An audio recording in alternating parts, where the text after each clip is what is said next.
Hello everyone, wishing you all a very good morning. I hope I'm audible and visible to all of you. Can you see me? Can you hear me? Everyone in the class? Am I audible and visible to all of you? Can you please raise hands and let me know that I am audible and visible?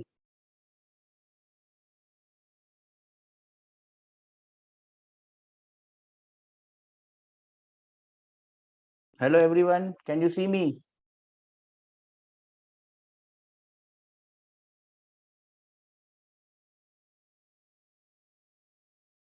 There's no one in the online class, so I don't know whether I am audible or visible.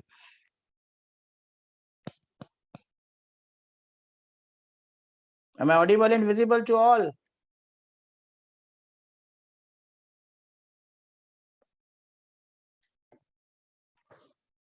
Anyone in the class, can you hear me?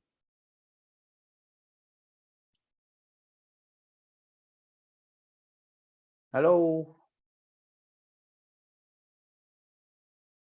Is the mic off or the speaker off? Can you hear me everyone?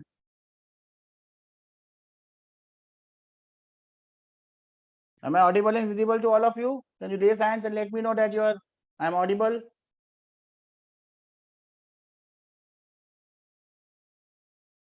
I don't think I am audible.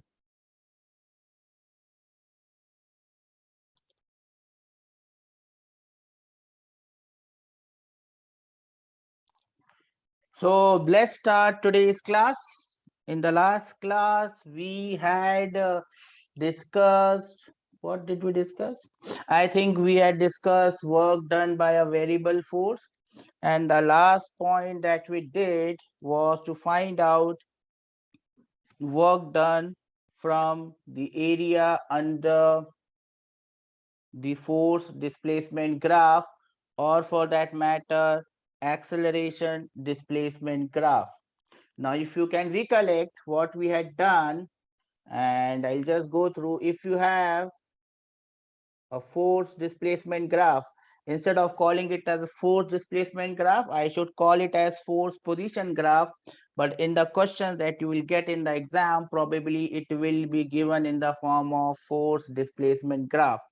So on x-axis, the displacement along x-axis would be the displacement or position would be plotted, and on y-axis, the displacement, the force would be plotted. Now, this thing holds good as long as you have a one-dimensional force. So you can very easily find out the work done by a one-dimensional force using the area under the graph. Am I audible to all? Okay, so it is very simple to find out the area under this graph. And I told you area above x-axis will be taken as positive. Area below x-axis would be taken as negative. Now, there is a general question, a normal question that can come. What if, and please listen to the question carefully, what if I have a three-dimensional force? Now, three-dimensional force normally has not come in your JEE Advanced even, but can it come anytime? What if I have a three-dimensional force? Now, this three-dimensional force can be constant, it can be variable. Now, if you are given a three-dimensional force, or probably you are given the force displacement graph for a three-dimensional force, the first question that arises is, how will I make the force displacement graph for a three-dimensional force? I can only plot one force on one axis. I cannot plot three forces on one axis. You can do that, but the diagram will look very complicated and it will become very difficult for you to understand what is happening. The question still remains, if it's a three-dimensional force, how will the graph look like? Question number one. And question number two is, once you have the graph, what will you do with it? Obviously, you'll have to find the area of that graph. When you find the area of the graph, what will you do? So let us encounter each and every question separately. Let us first discuss how that graph of a three-dimensional force would look like. Obviously, I cannot draw three graphs on one. I can draw it, but it looks complicated. So how do I do it? Now, this is how I do it. Now, if you can see here, this is on the x-axis, I have plotted the position along x. Instead of calling it position, the question may say displacement. Position along x, and on y-axis, what I have done, I have plotted fx. Now, you must remember this fx is the force ka x component. So, I have plotted force ka x component on the y-axis, and I have plotted the position on the x-axis, which is position on the x-axis. Now, I will repeat the same steps. I will repeat the same steps for y-axis. So, I will plot y-axis, my position on the x-axis. Please don't confuse y-axis and x-axis. So, a particle is moving in 3 dimensions. It will have some displacement along x, it will have some displacement along y, and it will have some displacement along z. Change in position. So position will be changing. Position will be changing along x-axis. So that is plotted in graph number 1. Position will be changing along y-axis, which is plotted in graph number 2, where I have plotted position on the y-axis, on the horizontal axis. Let me not call it x-axis. For the horizontal axis, I have plotted position along y. And on the vertical axis, I have plotted Fy, which is the force ka y component. Now, if you have understood this, then you should be able to make out what I am going to do with the third component. And with the third component, I will simply plot what? Position along z-axis on the horizontal axis, and force ka z component along the vertical axis. I hope you are understanding what I am getting to, where we are heading towards. So now I have 3 separate graphs. Graph number 1 is a graph between fx and position along x. Graph number 2 between fy and position along y. And graph number 3, fz and z. Now the question becomes very simple. Now let's make a question here, because you will not find this question in books. It has hardly come in any exam. It has never come in any exam. So I'm just going to make a question now. I'll just make a question here like this. For example, if I say,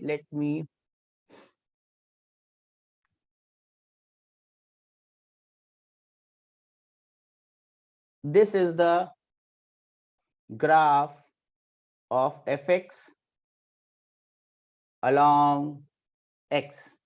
Now everything is plotted in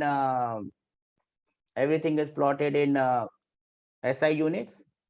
So this force is, let us say, -2 newtons. This is, let us say, 5 newtons. This position is, let us say, 5 units, 5 meter, and this position is, let us say, 8 meters. So this is graph number 1. Let me plot graph number 2. And graph number 2, this is 0, this is 8, and this is, let us say, 3 newtons. This is graph number 2. And let us say this is graph number 3.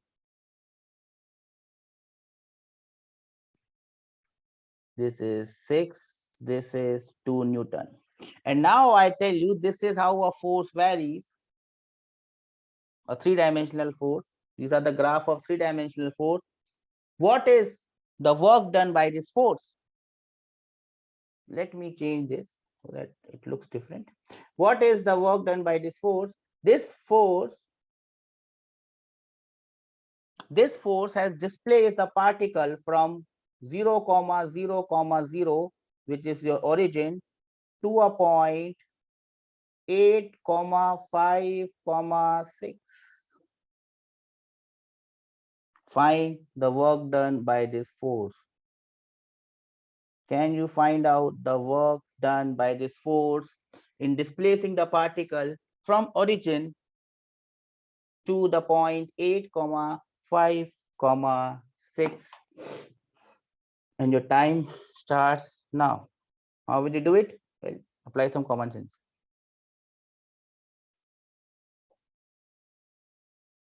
Let us see who can do this.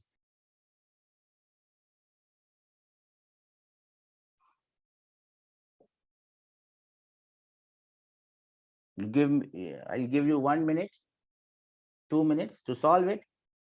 Should not take more than 2 minutes. If you have understood the concept, it should not take you 2 minutes, more than 2 minutes. So more than 2 minutes is more than enough to calculate it.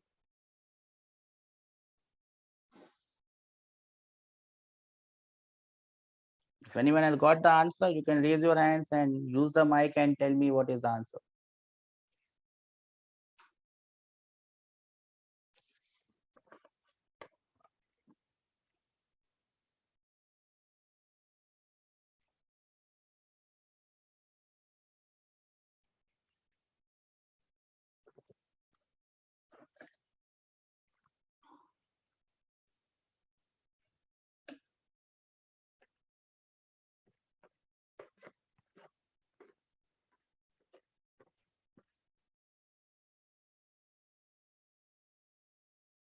Anyone got anything that looks like an answer? Again, I always keep on telling you, answer is not important. Answer is the last thing that I'm concerned about. More concerned about how you are attempting this question, whether you are attempting it in the right way. The attempt is important, answers are not. Anyone got any answer?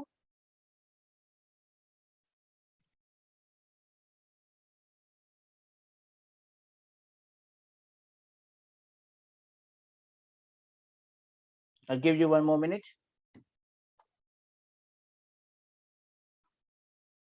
There's no one in the online class today. Okay. I think most of you have come for the offline class then.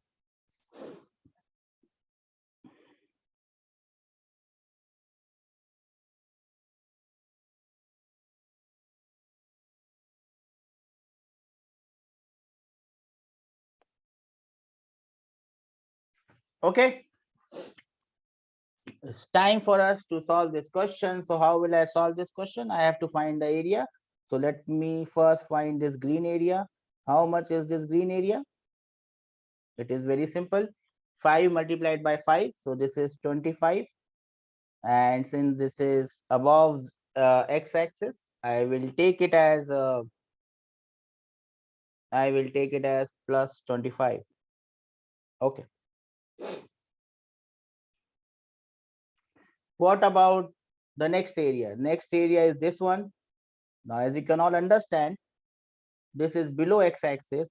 I would be changing my thing, x-axis, below x-axis, and my above x-axis. So how much is this? The length is 3, the breadth is -2 or 2, whatever you call it. So it is -6. Why I'm calling it -6? Because one thing is positive and the other thing is negative. What about this one? So if I have to find out the area of this fx and dx, between fx and x, the area will be 25 minus 6. So I will get the net answer as the work done of this will be the summation of these two, 25 and minus 6. So the answer for this one would be 25 minus 6. I think it is plus 19. So the answer for this one is plus 19. I got the work done as plus 19. I move on to the next one and I just find the area of this one. This is simply triangle, half base into height. Half is half. Base is 3 or base is 5. Height is 3. 15 by 2. So the answer is plus 15 by 2. There is no negative area. So this is the only answer. The first answer is plus 19. The second answer is plus 15 by 2. Now I can move further ahead and find the third area. This is the third area. It has to be positive as well. 2 multiplied by 6 plus 12. That is the third area. I've got the 3 areas. But the question was, not finding out the areas. The question was, what is the work done by this force? And what is the answer for this one? How will I get the work done by this force?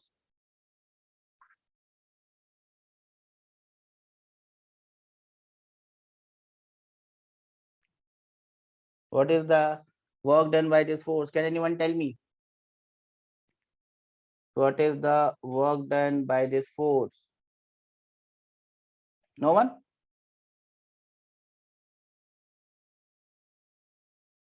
Okay, if there's no one, I'll tell you. Plus 19, which is the work done by the x component of force, plus 15 by 2, which is the work done by the y component of the force, plus 12, which is the work done by the z component of the force. We need to add these three and we end up with the answer. This will be the work done by this force. Do we understand this? Can I have some raise hand that we understand this? How many of you were able to do this? Only 2 people, 3, 4, 5. Okay. So this is how it has to be done. If it is given as a 3-dimensional force, hardly you will encounter this question, but if you encounter this, probably you will be the only one who would have done this in the class in the entire country. So you must be proud of yourself and you can do it in the examination hall also. Now, coming back to one more question that has suddenly came into my mind. So I will not done this question before, just somehow came into my mind now. So I'll just formulate another question. Now this question is not of force in 3 dimension. It is simply about a force in 1 dimension. So I have plotted the position along x and I have plotted the force. You must understand that this force would be along x-axis. We have done enough to understand this. Now this force varies like this.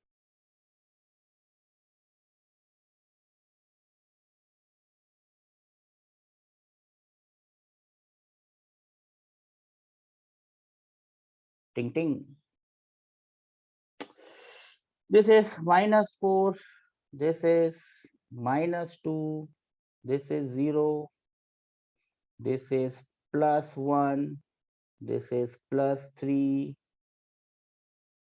This is -2 Newton. This one is -3 Newton. Left hand side is -2, right hand side is -3. You will say, sir, both are looking same. Okay. And this one is 1 Newton. Now this force is displacing this particle from the coordinate, as you can see, -4 to +3. This force has displaced this particle from -4 to +3 along x. Force is also along x. Can you find the work done by this force? Your time starts now.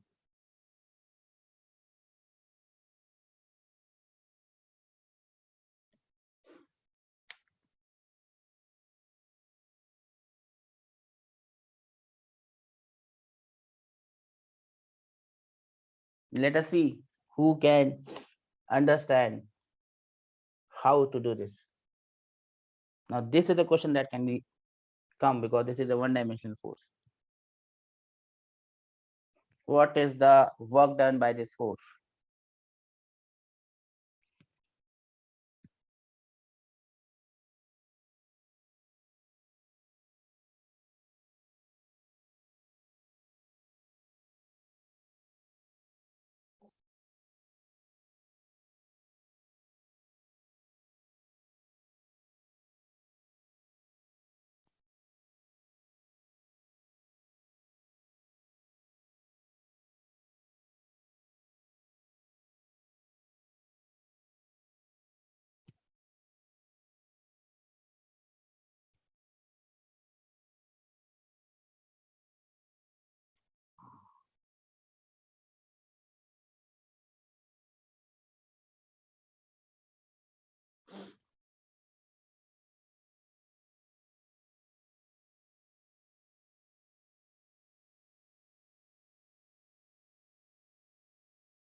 Okay.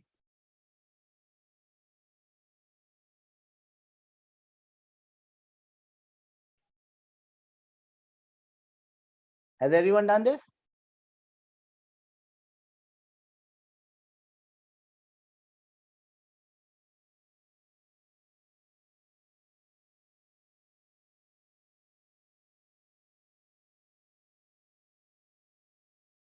Now, you just need to find the areas, right? How will you find the areas? Okay, let us first write the areas. What is the area of this one? No, beta, I can't hear you.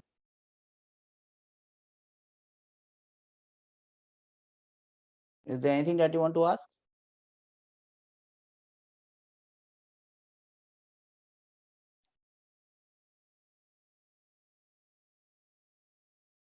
Answer is minus 18. Okay, you got the answer as minus 18. Well done. Well done. Okay.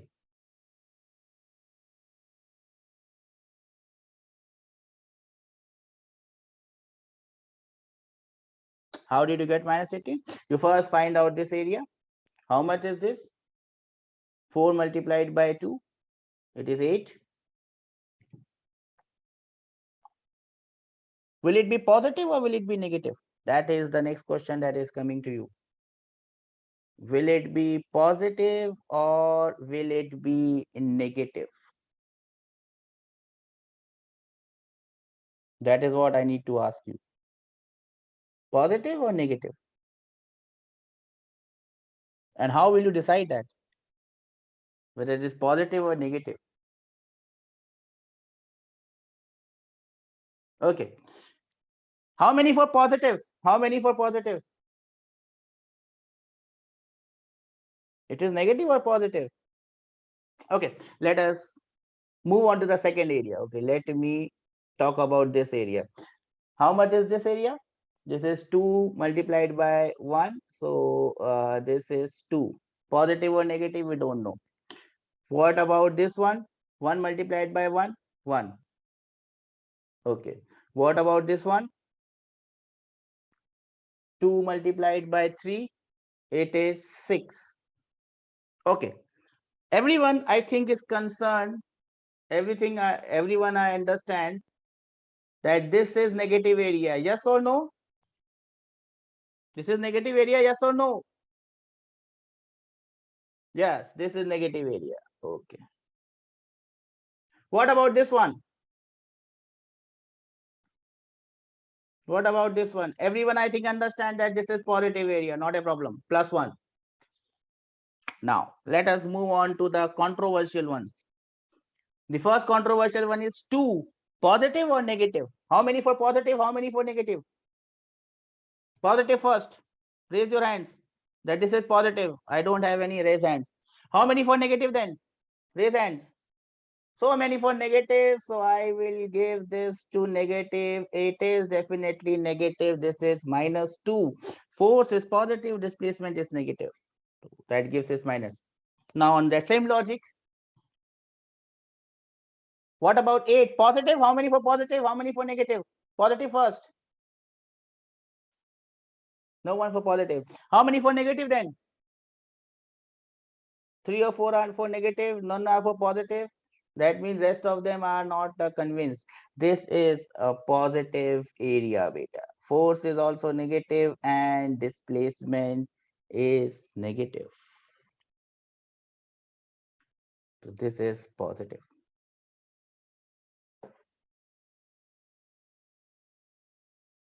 Got it? And that was the reason I gave you this question. So basically what you see here is force is the multiplication of force and displacement, right? So F dot. Now, if you multiply two positive things, you get a positive. If you multiply two negative things, you also get a positive. Should multiply one positive with the other negative, the answer is definitely negative, and that is the reason you have all these plus and minus coming in.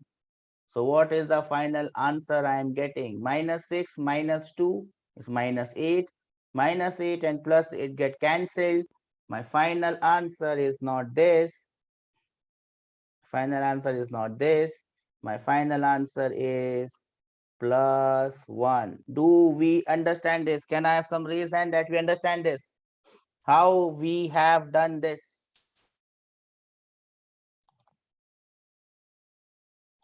Do we get this? Do we get the final answer? How we have done this? Yes or no? Do we get it? Is there a problem with the sound? Sir, Yes, beta. explain once again, sir. Positive multiplied by positive is positive. Negative multiplied by negative is positive. Positive multiplied by negative is negative. And that is the reason that we are getting this. The first area here, positive, negative is multiplied by negative, therefore it is positive. In the second region, force is positive, displacement is negative, therefore it is negative. In the third case, both are positive, that's why it's positive. In the fourth case, one is positive, force is negative, and displacement is positive, and hence the answer is -6. Do we get this? Multiplication of two things, both are positive, positive, both are negative, positive, positive, negative, it's always negative. Do you understand this now? Or you still have doubt? Sir, can you hear me? Yes, but I can hear you. Sir, explain once again, sir. What have you not understand? Please let me know. Positive multiplied by negative. What is positive multiplied by negative? It is negative. Here force is positive, displacement is negative, so negative. Here force is negative, displacement is positive, so it is negative. What have you not understood, beta? Don't understand which one is positive, which one is negative?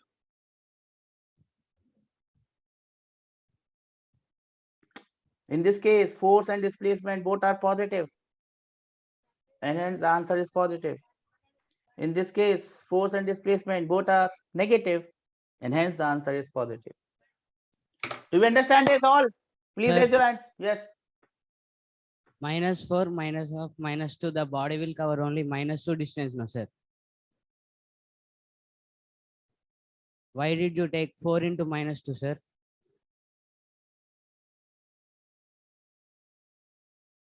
Where? Beta, 4 into -2. I have to find out the, oh.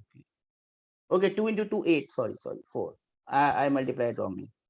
Right. Now correct? +4. I multiplied wrongly. That is what you are saying?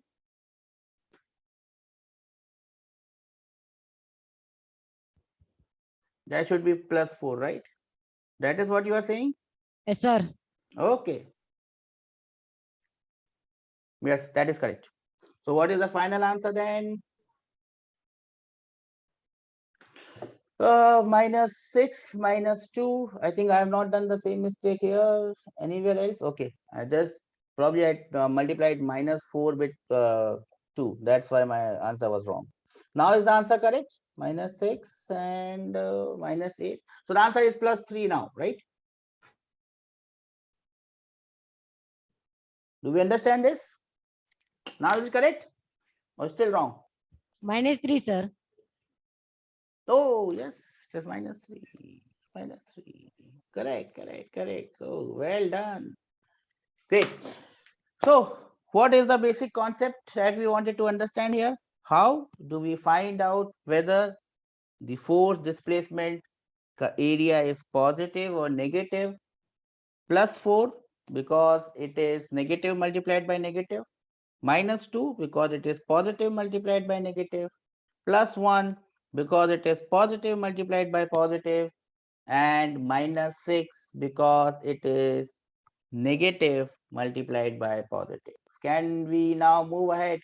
Do we all understand this? Yes or no? Anyone still has any doubt? So you can raise the doubt now. Else we will move ahead with the next thing, and the next thing would be important points about work done. Important points about work done.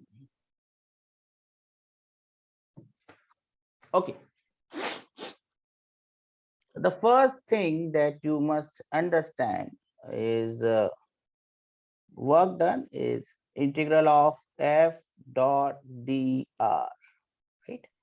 So we'll try to summarize everything that we have learned, and we probably would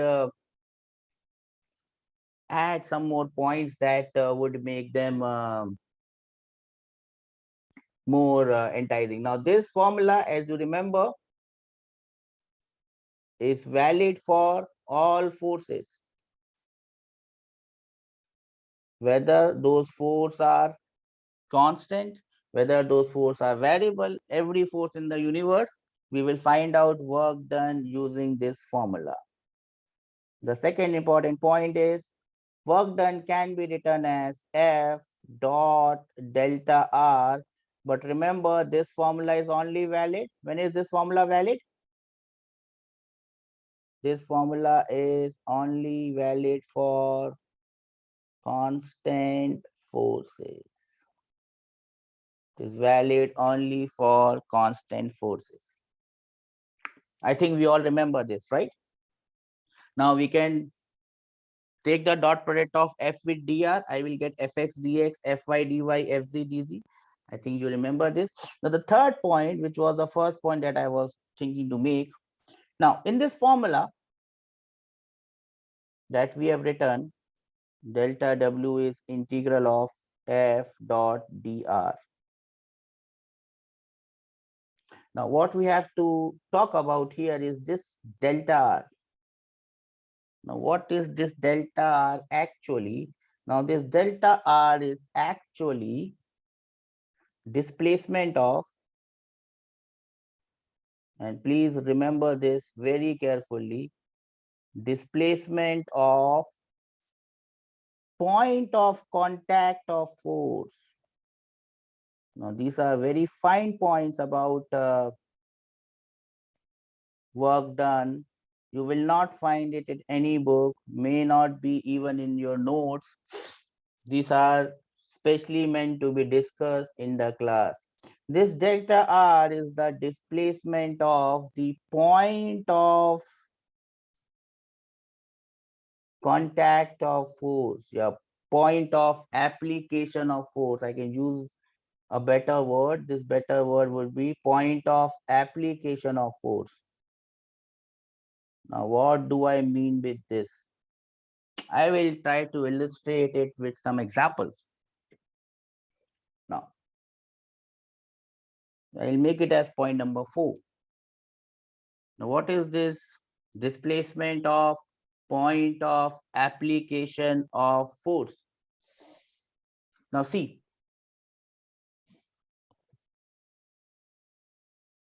if a body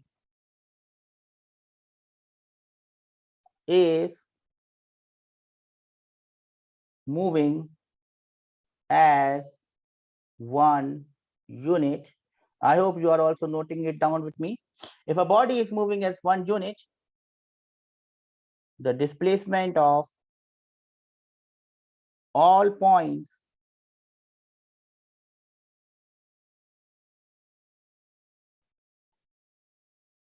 is same.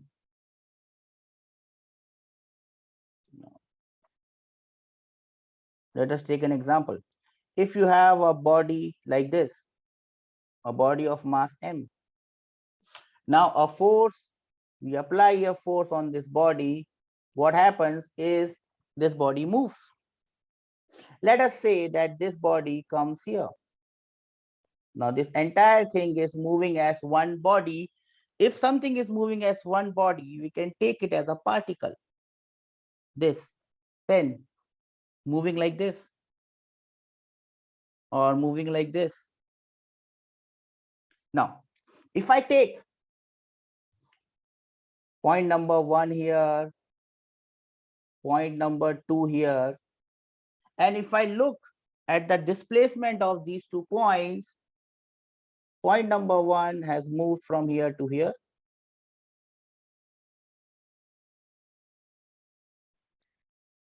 If I call this displacement as delta R, you can understand that point 2 also has the same displacement. Do we understand this? Can I have some raise hand that we understand this? So when a body is moving as one unit, the displacement of all the points is same. Now, if we look at the point of application of force, this point, point number 3, is the point of application of force.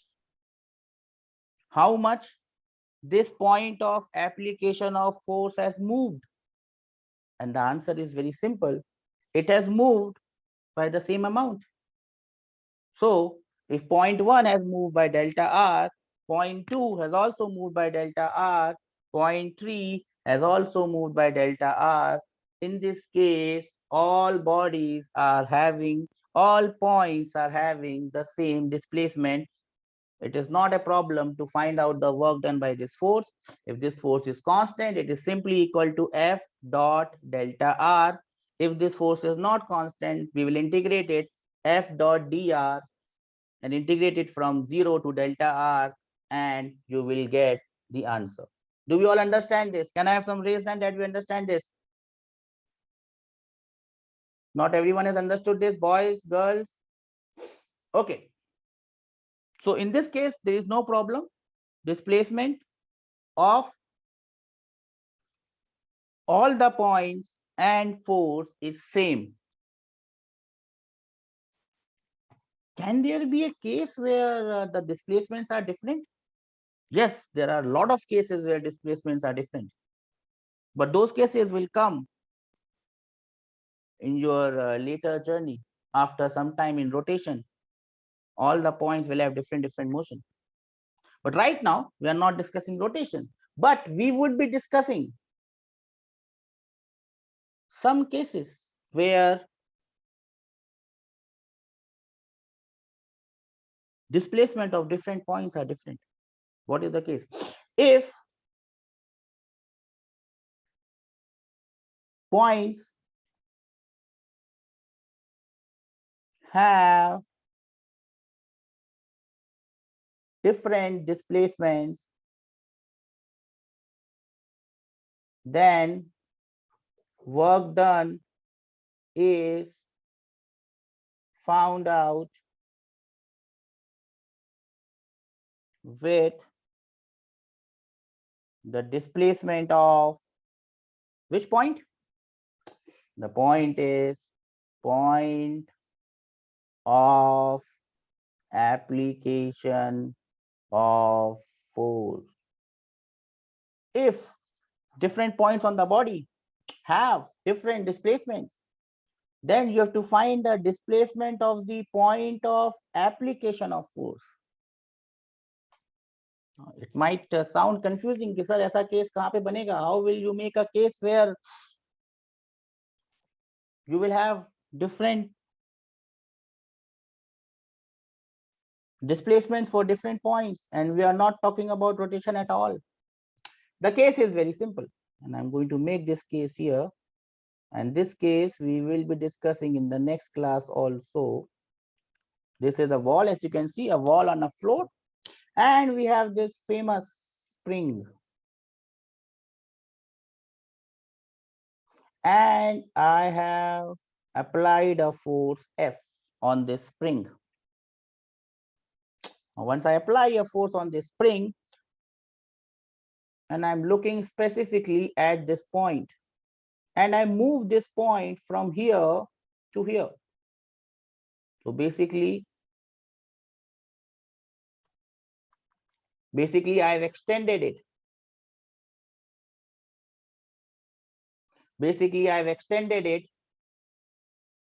And this dash dash dash tells me the extension.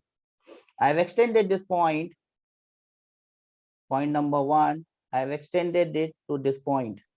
Point number 2. Or I'll just call it point number 1 because this is the same point. Now this has been displaced by delta x. Now this delta x, you can call it as the extension in the spring. This delta x is the extension in the spring. So I had a spring and I applied a force F on it. The spring extends. The extension in the spring is delta x. Right?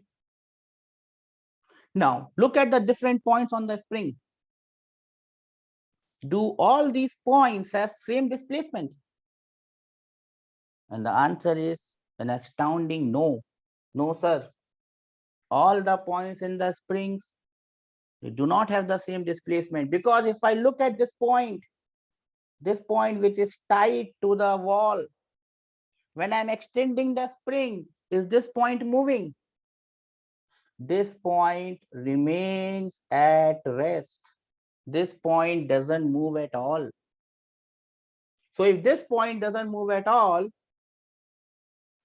and someone asks you, what is the work done by this force?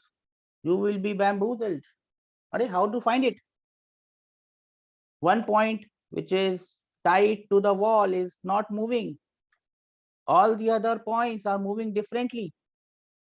Which displacement would you use in this case? And then you must remember that we must look at the point of application of force. How much the point of application of force has moved. And in this case, the point of application of force has moved by a displacement of delta x, and hence delta x would be the displacement that we will have to use to find the work done by this force in this particular case. Do we understand this? Can I have some reason that we understand this? So right now in our discussion in this class for this topic, only this particular case, we will have different displacements for different points. And in this case, we have to find the displacement of the point of application of force. So remember, work done is F dot delta R, where delta R or dr is the displacement of the point of application of force. How much the point of application of force has moved, that displacement is used to calculate the work done by that force. I hope you have noted this thing down together with the diagram. Yes or no? I hope the answer is yes. That takes me to the next point. I think the point number is 6. What is the next point? Work done by a force is not, and remember this very important word, is not instantaneous. Work done by a force is not instantaneous. Work done by a force is not instantaneous.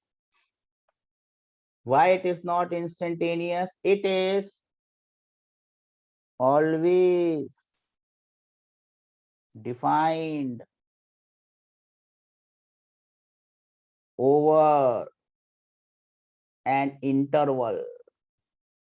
To find the work done, you must always have an interval. Now, this interval can be an interval in terms of time, or it can be an interval in terms of distance, or it can be an interval in terms of displacement. For example, if someone tells you, what is the work done at 5 seconds? What is the instantaneous work done right now? Those things have no meaning at all. We have instantaneous velocity. We have instantaneous speed at any particular instant, velocity at any particular instant, acceleration at any particular instant. They are defined instantaneously.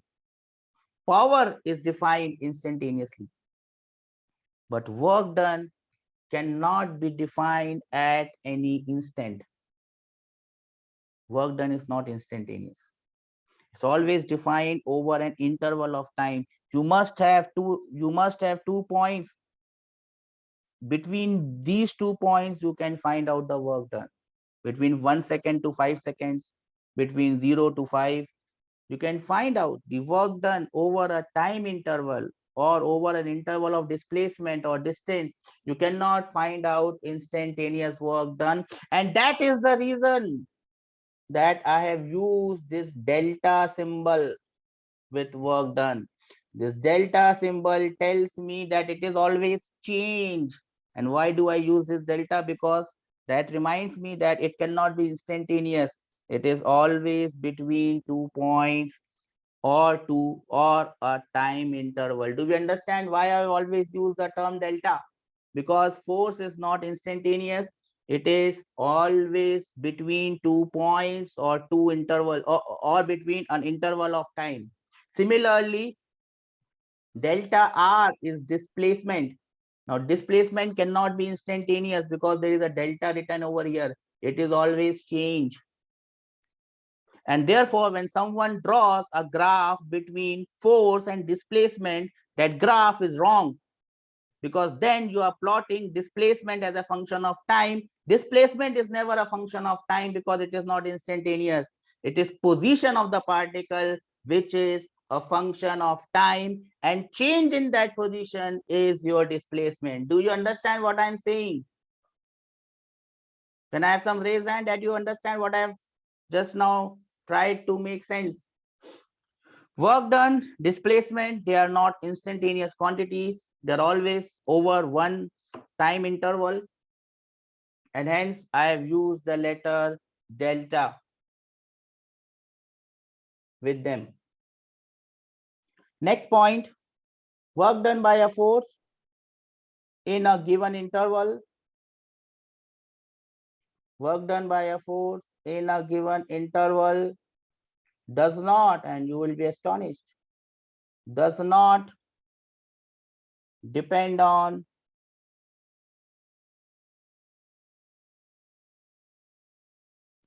the motion of the body. Oops, what do you mean by this?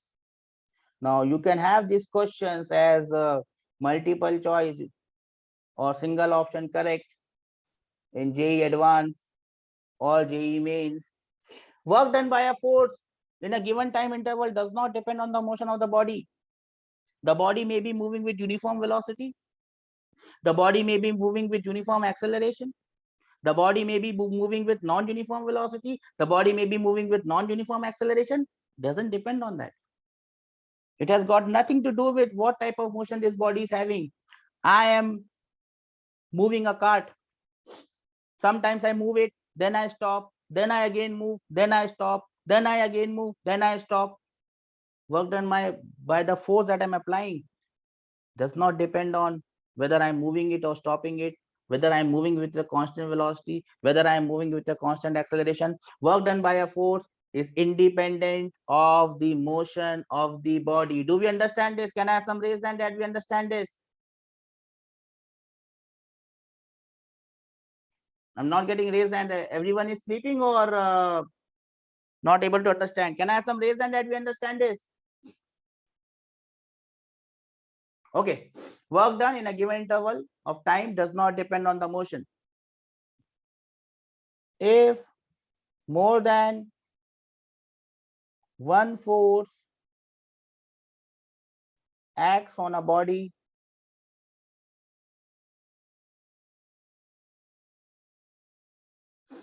work done by any force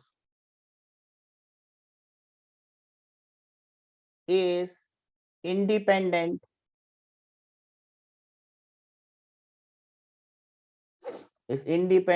of work done by other forces. So, for example, I have 5 forces acting on a body: friction, normal reaction, if I call them as different forces, then some other force, then spring force, then gravitational force. I have 5, 6, 8 infinite forces acting on a body. And if I ask you, on what factor does the work done by gravity depend on? Work done by gravity only depends on the gravitational force, and it depends on the displacement of the particle, how much the particle has displaced. Work done is F dot dr.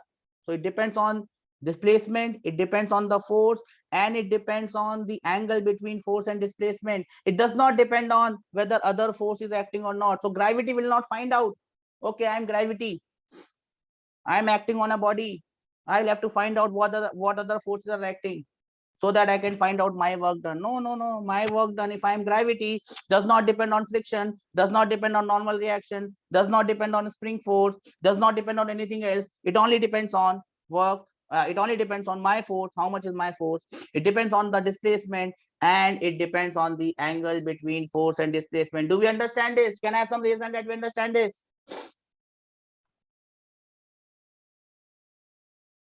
Okay. If more than one force acts on a body, they are independent of each other. Now, if they are independent of each other, then I can write work done by all forces together will be equal to summation of work done by all the forces. I is equal to 1 to I is equal to n. Basically, if I have more than one force acting on a body and I have to find the total work done, how do I find the total work done? I find the work done by first force, I find the work done by second force, third force, fourth force, fifth force, sixth force, and so on. And then I simply add all their works. That will be the work done by total forces cumulatively. To find out the total work done by all forces, find the work done by first force, find the work done by second force, third force, fourth force, and so on. Add them. Some might be positive, some might be negative. You will get the total work done by all forces. We also did an example on the same concept. And if you can recollect this example that we did in the beginning of the class. Now, instead of thinking of this force as one, it was actually a part of one force. One was the x component, one was the y component, one was the z component. Instead of thinking of this force as one force, we can think of these forces as three different forces. One force acts along x, one force acts along y, one force acts along z. I had to find out the total work done by all these three forces. How did I do it? I found out the work done by the first force, that was plus 19. I found out the work done by the second force, that was plus 15 by 2. I found out the work done by the third force, that was plus 12. I added all these three works and I had the answer. How could I do it? Because work done by one force does not depend on the work done by other forces. And if I have to find out the total work, I can simply add all the work done by individual forces. So basically, point number 8 and point number 9 are saying the same thing. Point number 9 is derived from point number 8. Since work done by forces does not depend on each other, we can find out individual work done and add them together. If they were depending on each other, then we could not have done the same thing. Do we understand this?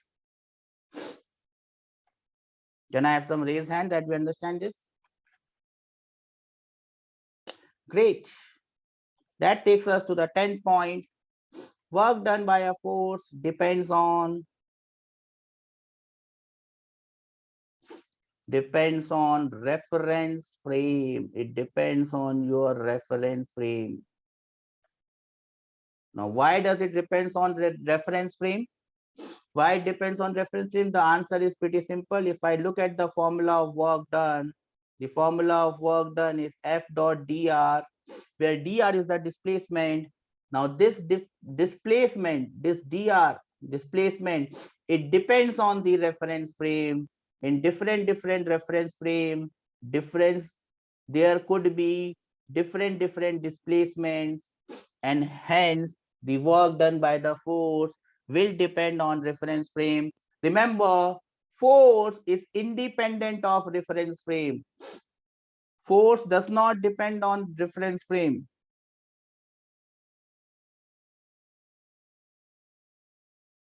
Force is always independent of reference frame. If there is a force acting on a body, if this is a pen, this is a body, force of gravity is acting on it, in whatever reference frame you go, gravity will act on it and the value will be same. Force does not depend on reference frame, but displacement depends on reference frame, and hence work done also depends on reference frame. Do I have an understanding? Can I have some raise hand that we understand this? So these are all the simple points. Whatever you have to know, because these points can come as single option or multiple option in your exams. The last point, again, it is coming from all the previous points. Work done is independent of time. Unless and until the force is time dependent. If the force is time dependent, then it's a different issue. Otherwise, work done is independent of time. A simple example, I am pushing a block. Sometimes I push it, then I stop, rest. Then again I push it, I stop and rest. I take 10 minutes to go from A to B. In second case, I never rest. I push the block continuously and in 5 minutes I reach there. In one case, I have reached in 5 minutes. In the other case, I have reached in 10 minutes. My force does not depend on time. In this case, the work done by the force is time dependent. You rest, you accelerate, you move with uniform velocity, you move with variable velocity, doesn't matter. Force, work done by the force does not depend on your motion, uniform velocity, non-uniform velocity, uniform acceleration, non-uniform acceleration. It does not depend on time because it does not depend on all these things. It only depends on how much your displacement is. What is your force? Independent of reference frames. Force is independent of reference frame. Displacement is dependent on reference frame. Therefore, it depends on the reference frame and the angle between force and displacement. These are the three things on which work done depends on. In the next class, we'll also see work done by friction, where displacement will give us a problem. We will not say that work done by friction is dependent on displacement because it is somehow different. So that will be the topic of the next class. We'll be trying to find out work done by different forces. And we will get to know more about work done. I hope you have loved this class. I hope you have understood what we have said. We have discussed some important points about force. I will give you this sheet. I don't know whether you are allowed to use a mobile phone in your hostels, but I will put it in your group. So it will be there with you. Well, these are important points that I have given. So I'll give it. I hope that you can get it from the office with a printout. So probably you can take a printout of it and keep it with you. So I'll put it in the group. My class ends here. If you have any doubt, you can come up to me. Else, it's a bye-bye from my end. Take care and have a nice day.